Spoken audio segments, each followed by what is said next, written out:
E aí, galera, beleza? Professor Idelmar Medeiros, Geografia e Atualidade aqui do Vale Concurso. Nós estamos aqui para dar uma dica legal para você aí, concurseiro aí do estado do Amazonas, né, de outros estados que querem conquistar uma vaga aí para CBM, né, Corpo de Bombeiro e Polícia Militar aí do estado do Amazonas, né? Vamos lembrar aí, né? Você aí que fez sua matrícula, fez sua inscrição no concurso, né? Que observou o edital aí, né? A gente tem os dois concursos em geografia com o mesmo conteúdo, né, galera? O mesmo conteúdo nos dois concursos. Então, você pode se dedicar mais e fazer os dois concursos, que você vai estudar pelo menos geografia uma vez só, não é? E hoje nós vamos falar um pouquinho aqui sobre aspectos físicos do Brasil, né? Então nós vamos discutir um pouquinho sobre esses aspectos, as características físicas aí do Brasil.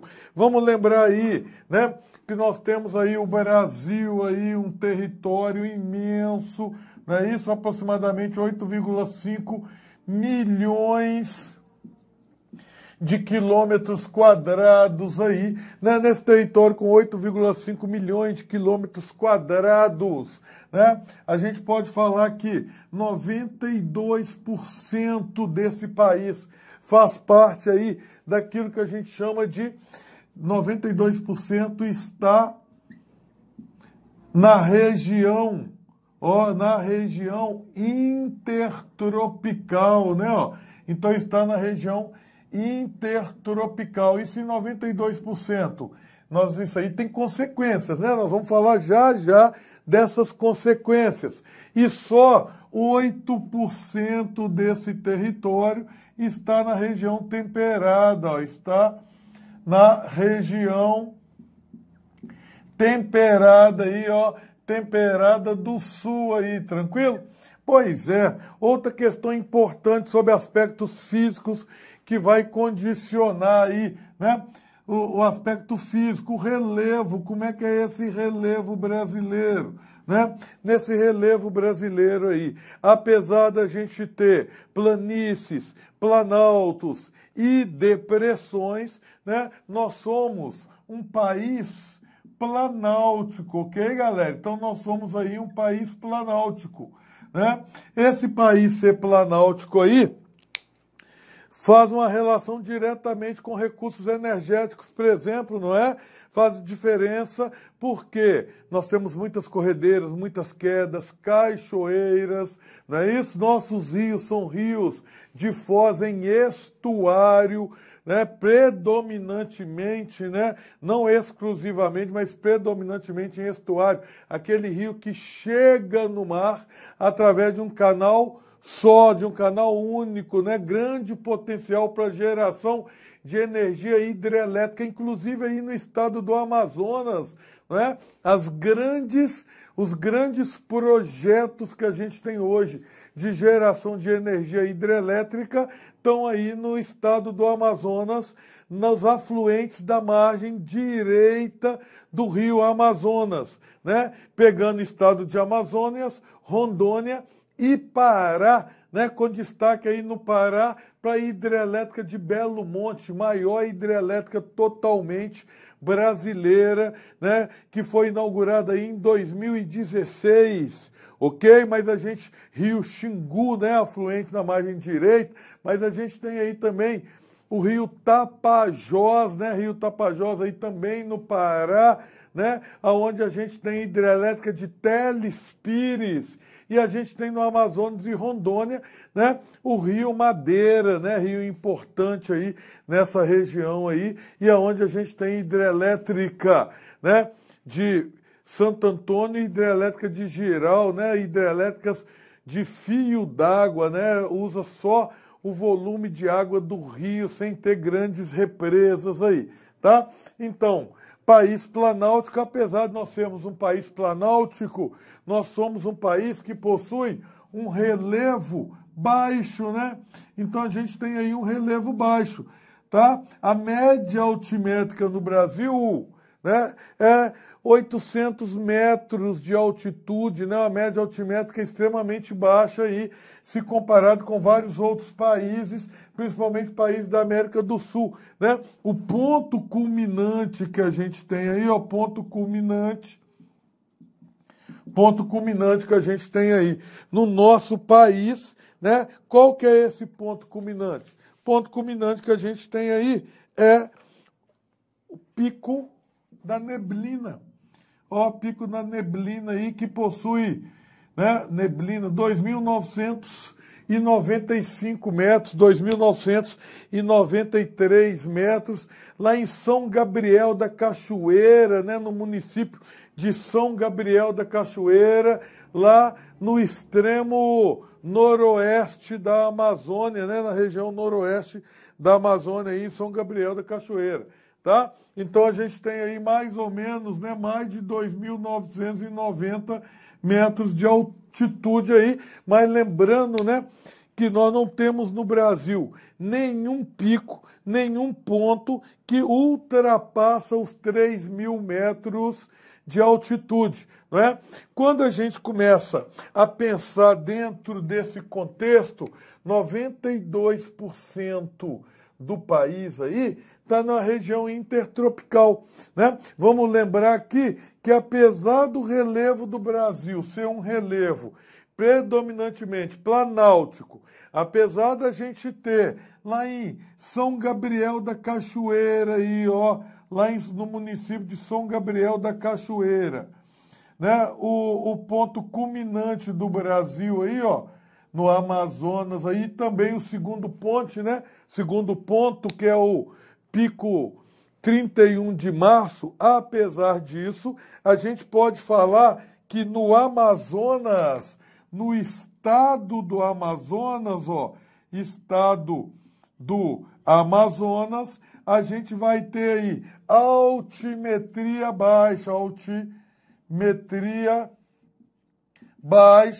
não é isso? Maioria dos municípios, ó, a maioria dos municípios, inclusive aí o município tem altitude menor que 100 metros.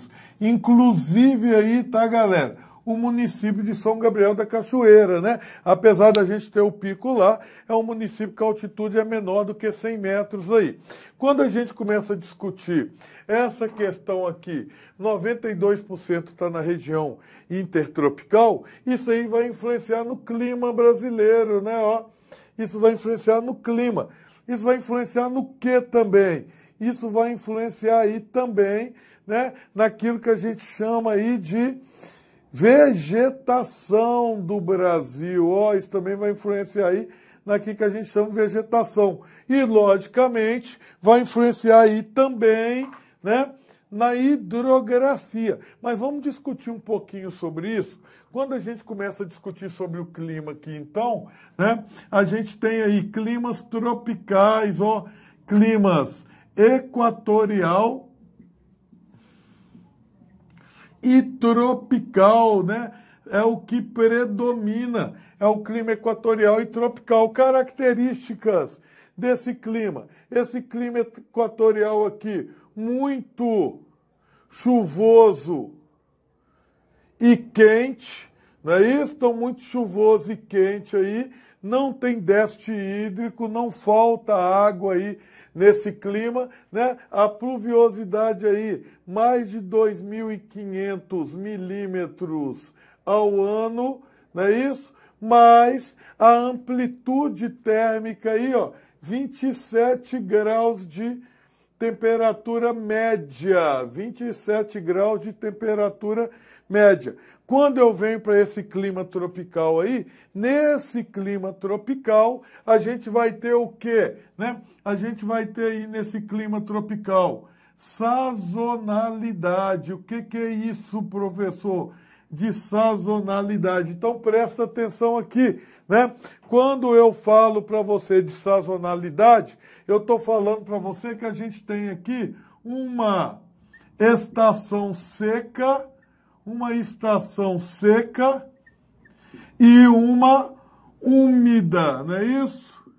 Uma estação seca e uma úmida, verões quentes e chuvosos, invernos amenos, né? E secos. Característica básica desse clima aí, né? A gente vai ter ainda, né? No Brasil aí, um pedacinho aqui, ó, de clima semiárido, não é isso? Esse clima semiárido aí, que está no Nordeste, né? No Nordeste, o que eu tenho aí desse clima semiárido? Professor, nesse clima semiárido, a gente tem um clima aí muito seco, né? A umidade aí é menor que 1.000 milímetros ao ano e as chuvas são, galera, mal distribuídas, né? Chuvas mal distribuídas. Isso aí é o sertão nordestino. Apesar disso, a temperatura aqui é de 27 graus também, ó, com uma amplitude térmica. O que é amplitude térmica? Quanto que varia durante o ano? Amplitude térmica baixíssima, olha lá, né? E aí eu posso falar para vocês aqui que o que sobrou para a gente aí, além desses climas que a gente falou? Sobrou para a gente aqui ainda, né? Para a gente falar aqui, ó, do clima subtropical, ó. Clima subtropical aí. Característica deste clima subtropical aí. Esse clima subtropical está no sul do Brasil, né? Esse clima subtropical aí é esse 8% aqui, tá vendo? Esse 8% aqui, a gente vai ter aí 4 estações do ano, ó. 4 estações do ano. E aí, logicamente, gente, associado a cada um desses tipos climáticos aí, a gente vai ter a vegetação. Como é que eu posso fazer a relação com vegetação aí, professor? Vamos ver? Vamos ver como é que pode ser feita essa relação? Se eu pego aqui clima equatorial, o que eu tenho no clima equatorial? Floresta amazônica, né? A maior floresta equatorial do mundo aí, essa floresta amazônica, floresta fechada, com alta biodiversidade, né? Folhas grandes e largas, muito estratificada, muitas camadas. Quando você olha essa floresta de cima, você não consegue ver o chão, não consegue ver o solo. Não é porque você não consegue ver o solo? Porque as árvores formam dossel, se encontram. Essa floresta aí é importante a gente falar aqui, tá? Que nessa floresta aí a gente vai ter o quê? Né? Nessa floresta aí a gente vai ter aqui camadas diferentes, né? A gente vai ter camadas diferentes aí na formação dessa floresta. E quando eu falo aqui do clima tropical, o que eu vou ter aqui no clima tropical? Cerrado, né? Falou de clima tropical, o que a gente tem é cerrado.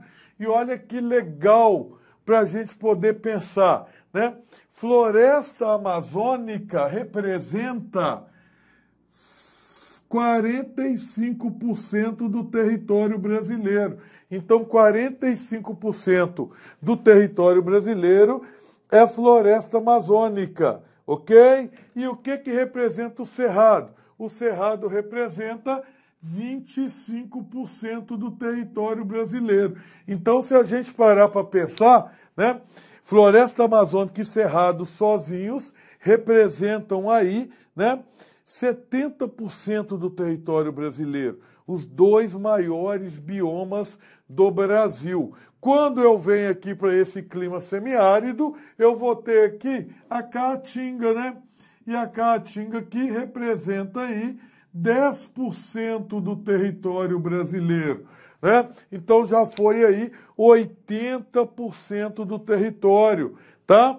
E a gente vai ter aí no sul do Brasil a mata de araucária, ó, mata de araucária. Essa mata de araucária aí representa 3% do território brasileiro, é o bioma mais devastado que a gente tem aí. No Brasil é essa mata de araucária, tá? Mas, aqui mais, os pampas gaúchos, né? Ó, os pampas gaúchos. Quando a gente está falando de Brasil, eu não posso deixar de falar, tá? Sobre uma palavrinha importante que a gente tem, que está relacionada à vegetação. Que palavrinha é essa? Essa palavrinha chama hotspots. O que são os hotspots?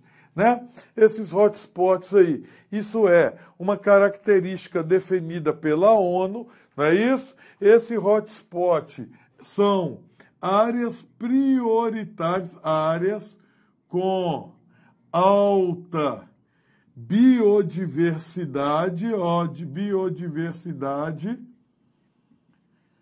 com risco de extinção de espécies. Extinção de espécies. Essa característica aí, esse nome foi dado aí pela ONU, tá, galera? Esse nome aí foi dado pela ONU aí. E aí, quando a gente tem isso daí, né, essas áreas elas vão ter prioridade para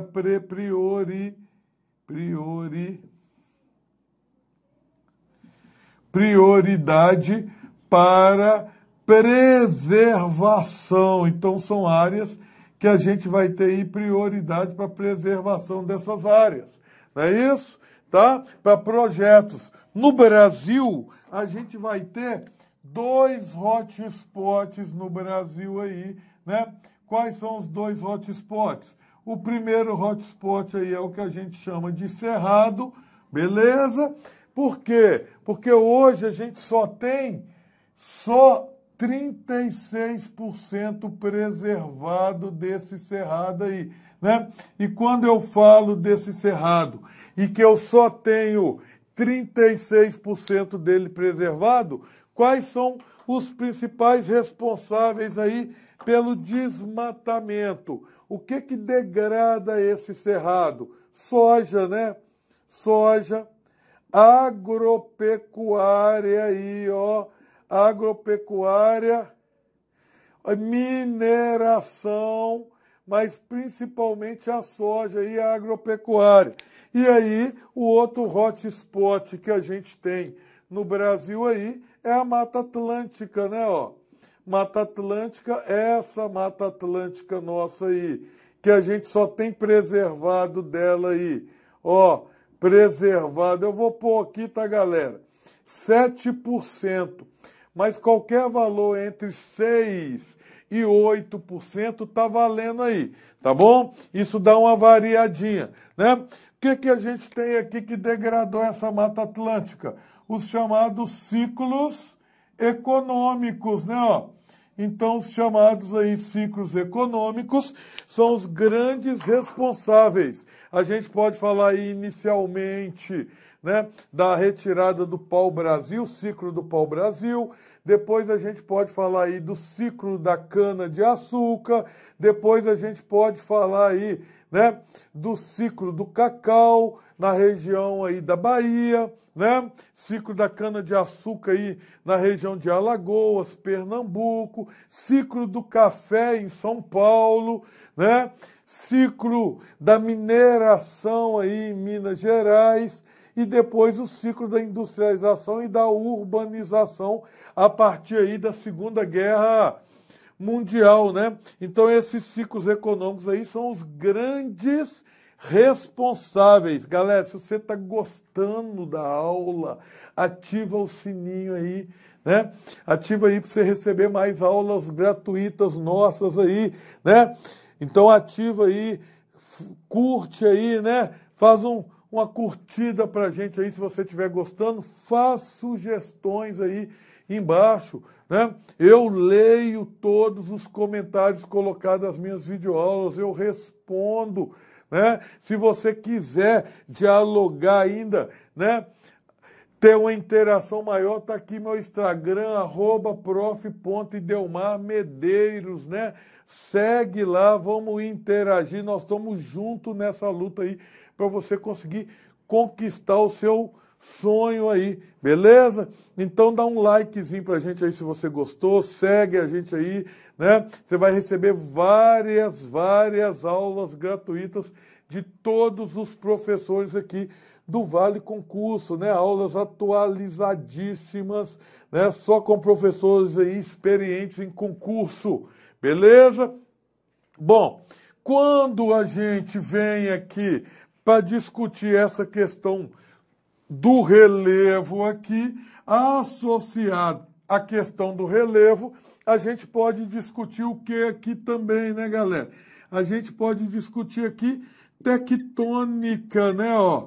Tectônica de placas aí, né? Então, na tectônica, a gente pode falar que o Brasil está no centro da placa sul-americana, ó, da placa sul-americana. Se a gente está aí no centro da placa sul-americana, né, nós podemos falar que o Brasil é um país de passividade. Ou, vou mudar aqui, né? A gente está aí na borda passiva da placa.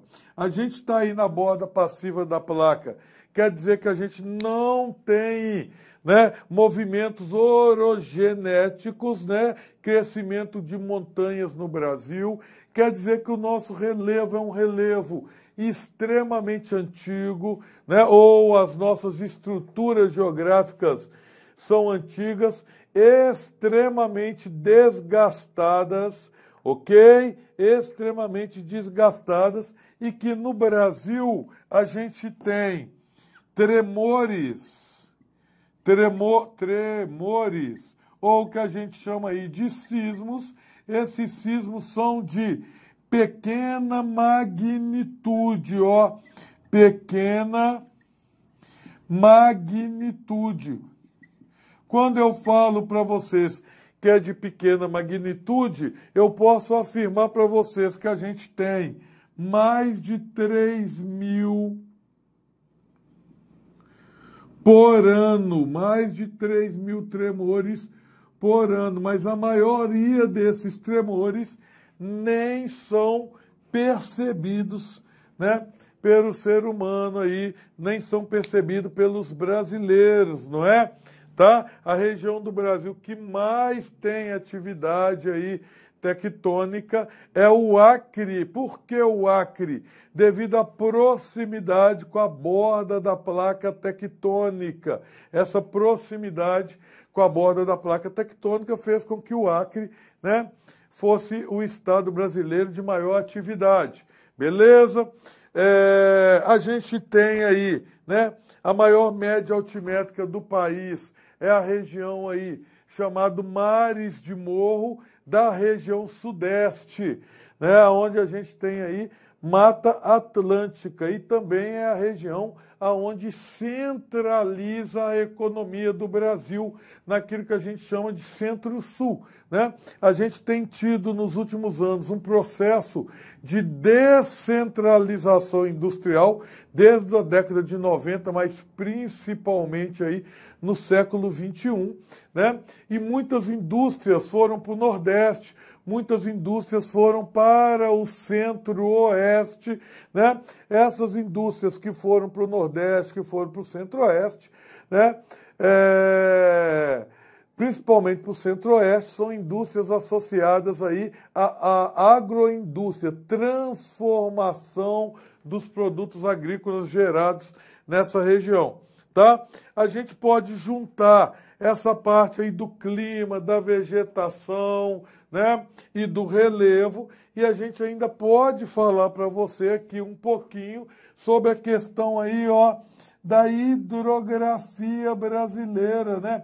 O Brasil é um país que tem rios caudalosos. Então eu posso afirmar para vocês aqui sobre hidrografia que a gente tem rios caudalosos, né? O que é isso, pessoal? Muita cauda, né? Grande volume de água, né? A gente tem aí, né? Poucos lagos, nós não somos um país lacustre, um país cheio de lagos aí, né? E entre as principais bacias hidrográficas que a gente tem aí no nosso país, a gente tem aí, né, a bacia hidrográfica amazônica, a maior bacia hidrográfica do mundo, né? Essa bacia hidrográfica aí, ó, mais de 3.000 afluentes, né? Essa bacia aí sozinha tem mais ou menos 8% das águas dos rios do mundo. Nessa bacia aí, ó, né? Então, bacia importante, como se não bastasse isso, nessa bacia a gente ainda tem o maior aquífero do mundo, ó, maior aquífero do mundo. Qual que é esse maior aquífero do mundo aí? Alter do Chão. Alter do Chão, esse aquífero que está lá, né, no Pará aí, ó, está lá no Pará, próximo aí no Pará, região aí, né, de Tapajós aí, ó, de Santarém, né, próximo ao encontro do rio Tapajós com o rio Amazonas, no município aí de Santarém, tá? A gente ainda tem aqui, ó, outra bacia importante aí, ó, bacia hidrográfica do Tocantins, né? Essa bacia hidrográfica Tocantins aí, ó, aonde foi construída, boa para navegação. Aqui, a gente tem aqui a principal hidrovia do Brasil, ó, a principal hidrovia do Brasil. Inclusive, né, com navios de grande porte, a gente tem aí o que é chamado hoje de Arco Norte, tá? 30% da produção de grãos hoje do Brasil são exportados aí através, né, da hidrovia do Amazonas. A gente tem aqui a bacia, né, que é onde a gente tem aqui a usina hidrelétrica de Tucuruí, ó, usina importante, foi construída aí durante o governo militar. Qual que é o objetivo? Abastecer o complexo minerador do norte, ó, abastecer o complexo minerador da região norte. Que complexo minerador aí, professor? Da região norte, que é esse?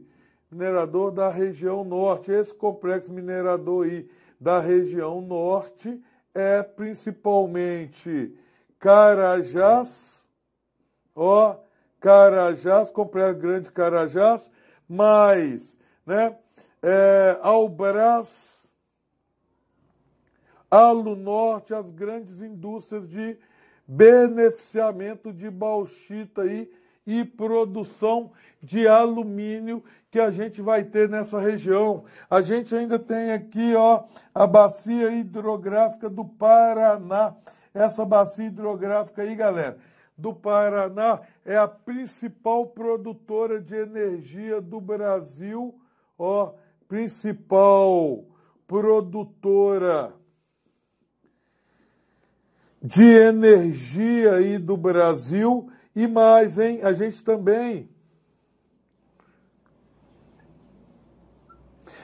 também tem uma importante hidrovia aí. Qual que é a hidrovia importante que a gente tem aí, né? A gente tem aqui, ó, a hidrovia Tietê-Paraná, ó, hidrovia Tietê-Paraná. Essa hidrovia Tietê-Paraná aí, ó, tá? Também é chamada de hidrovia do Mercosul, né? Porque ela liga aí São Paulo à Argentina, né? É importante demais no contexto brasileiro aí, econômico. E aqui, ó, a gente tem aqui, ó, usina hidrelétrica de Itaipu, ó, segunda maior usina hidrelétrica do mundo, tá? segunda maior do mundo em potencial, mas a maior em geração de energia, essa usina aí. Né? Tudo isso está associado ao clima brasileiro, esse contexto que a gente está discutindo aqui. Esse contexto, então, né, sobre o clima que a gente tem, que vai influenciar na vegetação, na formação dos solos, né? E eu não poderia deixar de falar para vocês aqui, né, da bacia hidrográfica do São Francisco aí, ó, né, Velho Chico aí, né, rio importante que atravessa o semiárido brasileiro, por isso mesmo ele é chamado de Nilo brasileiro, atravessa o semiárido sem secar, né? E quando ele chega aí no norte da Bahia, divisa com Pernambuco, logo depois da represa aí, né, de Sobradinho, a gente tem a realização aí da transposição do Rio São Francisco, levando água, né, para a bacia do Nordeste Oriental aí, que é onde a gente tem rios intermitentes. Galera, legal demais, eu fiz um resumão para vocês aí sobre esse Brasil físico, né? Segue a gente aí, né, dá o likezinho, faça suas perguntas lá no nosso canal, vai lá ver o nosso canal, o canal do Vale, né? Os nossos preços são excelentes, né? Nós estamos aí à disposição de vocês. Isso que a gente discutiu aqui, a gente tem lá em materiais, né, mais detalhados, com exercícios, à disposição de vocês, galera. Nós estamos juntos aí nessa batalha, né? Segue lá, prof.Idelmar Medeiros, vamos interagir, pode me chamar lá, que eu vou te responder, nós estamos juntos aí, tranquilo? Um abraço para vocês aí, ativa o sininho, né? Faça a pergunta, deixa o seu comentário aí embaixo para a gente, que é importante, tranquilo? E aí, quem sabe, né, se você deixar seu comentário aí, se a gente tiver likes aí no nosso vídeo, a gente vai gravar outros vídeos gratuitos aí para você, não é? Então, segue a gente lá no Instagram, né, deixa seu comentário aí, seu like, que nós estamos juntos e nós vamos gravar mais para vocês aí. Tranquilo? Um abraço aí, até a próxima dica nossa, galera.